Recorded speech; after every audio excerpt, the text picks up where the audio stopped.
Bismillahirrahmanirrahim. Assalamualaikum warahmatullahi wabarakatuh. Waalaikumsalam warahmatullahi wabarakatuh. Alhamdulillahirabbil alamin wassalatu wassalamu ala asrofil anbiya'i wal mursalin sayyidina wa maulana Muhammadin wa ala alihi wa sahbihi ajmain amma ba'd. Alhamdulillah di pagi hari ini kita bisa bertatap muka kembali dalam keadaan sehat walafiat untuk melaksanakan perkuliahan mata kuliah perekonomian Indonesia. Baik, sebelum dimulai perkuliahan, alangkah baiknya kita berdoa sejenak terlebih dahulu supaya kegiatan perkuliahan kita di pagi hari ini bisa berjalan dengan lancar, sesuai dengan apa yang kita harapkan dan mendapatkan ilmu yang bermanfaat. Bismillahirrahmanirrahim, berdoa mulai.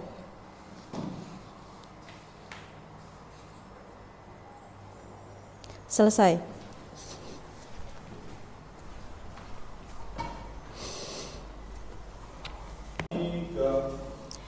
Baik, saya lakukan absensi terlebih dahulu sebelum dimulai perkuliahan topik utama kita pada pagi hari ini.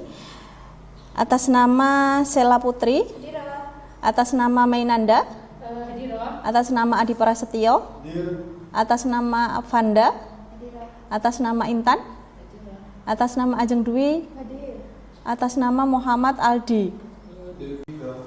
Baik, untuk mengingat hasil review dari pertemuan kemarin, yaitu adalah yang menjadi pertanyaan kita sekarang atau yang perlu kita renungkan adalah mengapa beberapa negara atau beberapa daerah di negara Indonesia itu ada yang lebih berkembang, ada yang tidak. Itu disebabkan karena apa? Mungkin teman-teman ada yang masih ingat? Baik, silahkan. Perbedaan tingkat perekonomian di negara kita itu disebabkan oleh dua faktor. Pertama, faktor alamiah dan juga faktor non alamiah. Untuk faktor alamiah sendiri itu disebabkan oleh sumber daya alam dan juga geografis negara kita. Sedangkan non alamiah itu melalui sumber daya manusia kita, kebijakan pemerintah dan juga infrastruktur. Oleh karena itu, kita harus melakukan pemerataan perekonomian agar terciptanya pemerataan sosial di seluruh wilayah Indonesia. Seperti itu. Baik, jawaban yang sangat bagus sekali. Kita kasih oplos untuk Mas Hadi karena masih mengingat pertemuan di kemarin ya. Jadi betul sekali bahwasanya Indonesia di negara kita ini memiliki banyak sekali ragam budaya, kemudian perbedaan ekonomi di suatu daerah atau perbedaan sehingga ketimpangan itu masih terjadi di beberapa daerah di negara kita. Nah, hal tersebut padahal kita punya suatu potensi yang cukup menarik, yaitu adalah terkait dengan wisata syariah. Kenapa? Karena melalui wisata syariah di sebuah pembangunan daerah itu bisa meningkat secara cepat asalkan ada beberapa orang yang terlibat atau beberapa pemerintahan yang terlibat, yaitu karena di wisata syariah ini bisa dikembangkan potensinya, sangat memiliki potensi yang cukup luar biasa. Karena apa? Karena Indonesia itu memiliki populasi masyarakat muslim terbesar di dunia, sehingga ketika mayoritas penduduknya muslim, maka itu sangat gampang sekali untuk mengembangkan wisata syariah. Memang pada dasarnya memang semua atau ada beberapa agama gitu ya di negara kita ya, ada yang muslim, ada yang non muslim, tetapi wisata syariah ini memiliki potensi yang cukup luar biasa yang bisa dikembangkan. Nah, pemerintah daerah bisa memanfaatkan wisata syariah ini untuk mengembangkan perekonomian lokal atau perekonomian daerah. Nah, ketika perekonomian daerah ini meningkat atau pendapatan daerah ini meningkat, maka secara tidak langsung pendapatan domestik bruto di sebuah negara atau di sebuah daerah itu pasti juga akan meningkat juga. Nah, ketika pendapatan meningkat, maka kemiskinan itu secara tidak langsung itu akan mengalami penurunan.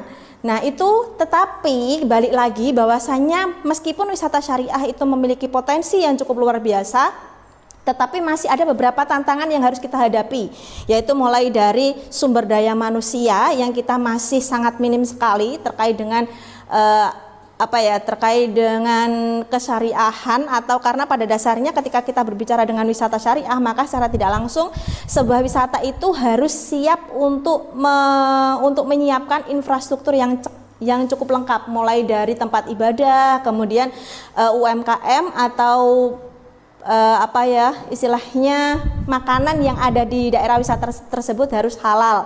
Kemudian kita juga harus memperhatikan para wisatawan itu sudah sangat nyaman berada di lokasi wisata syariah. Nah, ketika pengunjung wisatawan itu banyak, maka secara tidak langsung ketika membeli produk dari UMKM di masyarakat sekitar, maka itu akan meningkatkan ekonomi lokal yang ada di daerah tersebut.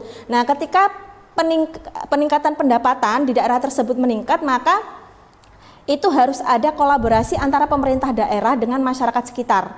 Kenapa? Karena ketika yang hanya berjalan misalkan hanya sumber daya manusia pemerintah daerah aja tetapi tidak ada kolaborasi dengan masyarakat sekitar, maka itu pasti akan tetap terjadi kesinambungan pendapatan.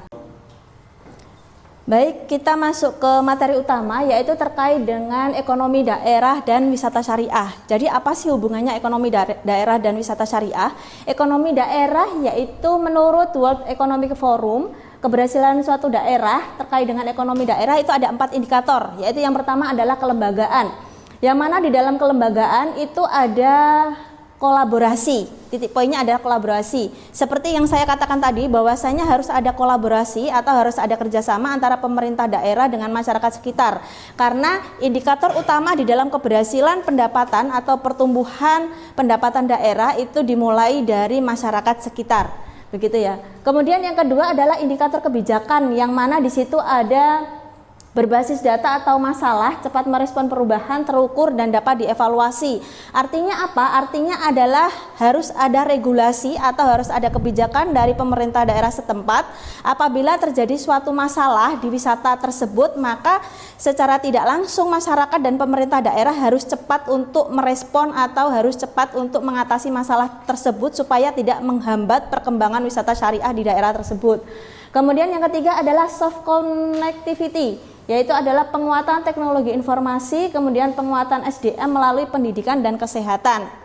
Nah, di dalam lingkup wisata syariah, di situ harus ada pendidikan dan kesehatan. Artinya apa? Artinya adalah sumber daya manusia yang ada di dalamnya yang terlibat langsung di dalam pengembangan pendapatan ekonomi lokal melalui wisata syariah itu harus memiliki literasi yang cukup bagus atau literasi yang cukup baik. Karena apa? Karena di situ pasti nanti akan ada indikator-indikator yang lain, terutama kalau misalkan ada wisatawan yang datang ke lokasi dan belum mengerti sejarahnya bagaimana didirikannya wisata syariah gitu, mungkin nanti bisa disampaikan. Jadi masyarakat sekitar bisa menyampaikan atau memberikan informasi kepada para wisatawan begitu. Kemudian terkait dengan kesehatan, maka harus menyediakan layanan kesehatan yang mana ini menjadi indikator yang sangat penting gitu ya. Karena apa? Karena ketika terjadi kendala terkait dengan kesehatan, maka lokasi wisata syariah tersebut juga harus menyediakan layanan kesehatan secara cepat dan tepat. Kemudian indikator yang terakhir terkait dengan ekonomi keberhasilan suatu daerah, yaitu adalah ada hard connectivity, yaitu pembangunan dan pemerataan jalan atau infrastruktur. Seperti yang saya katakan sebelumnya tadi, bahwasanya masih ada tantangan, salah satunya adalah infrastruktur yang belum lengkap, sehingga itu menjadi kendala di dalam pengembangan pendapatan ekonomi daerah atau pendapatan ekonomi lokal gitu ya. Maka infrastruktur itu sebelum didirikannya wisata syariah, maka harus dilengkapi secara cepat terlebih dahulu, baru kemudian ketika 4 indikator ini sudah tercapai, maka dapat dikatakan bahwasanya suatu daerah tersebut sudah cukup meningkat di dalam sisi pendapatan ekonomi daerahnya.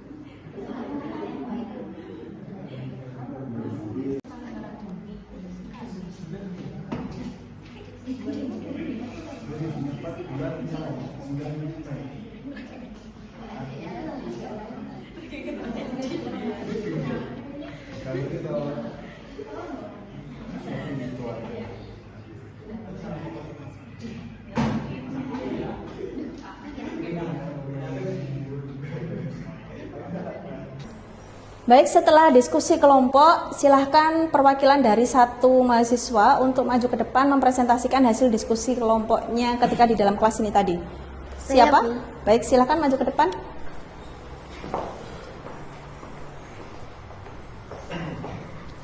Baik, saya akan menyampaikan hasil diskusi tadi.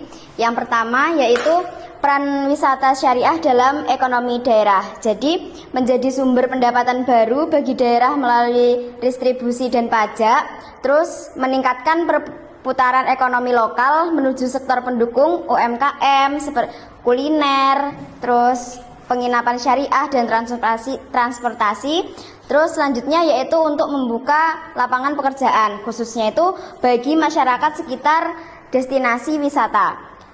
Yang kedua itu contoh implementasinya itu seperti Lombok di NTB itu sebagai daerah dengan branding wisata halal. Terus seperti lagi contohnya pengembangan paket wisata religi seperti ziarah wali di Jawa Timur serta kampung muslim di Sumatera Barat. Hasil diskusi yang ketiga itu tentang tantangan pengembangan wisata syariah. Jadi tantangannya itu yaitu kurangnya promosi dan edukasi kepada masyarakat dan pelaku wisata, dan keterbatasan infrastruktur ramah muslim seperti toilet, musola, dan sertifikat halal di tempat makan. Selanjutnya itu belum adanya standar baku wisata syariah di beberapa daerah. Yang keempat itu rekomendasi solusi. Jadi rekomendasi solusinya adalah pemerintah daerah perlu membuat kebijakan dan insentif khusus untuk pelaku wisata syariah. Selanjutnya sinergi antara pemerintah, pelaku usaha dan masyarakat dalam membentuk ekosistem wisata halal, dan pemanfaatan teknologi digital seperti web dan media sosial untuk promosi dan reservasi wisata syariah. Jadi kesimpulannya adalah wisata syariah berpotensi menjadi penggerak ekonomi daerah, apalagi dikelola secara profesional, inklusif dan berkelanjutan. Melalui strategi yang tepat, wisata syariah bukan hanya meningkatkan pendapatan daerah, tetapi juga memperkuat identitas budaya Islam yang rahmatul lil alamin. Sekian yang bisa saya sampaikan dari hasil diskusi tadi. Baik, terima kasih Mbak. Silahkan duduk kembali dan kita kasih oplos untuk Mbak Nanda.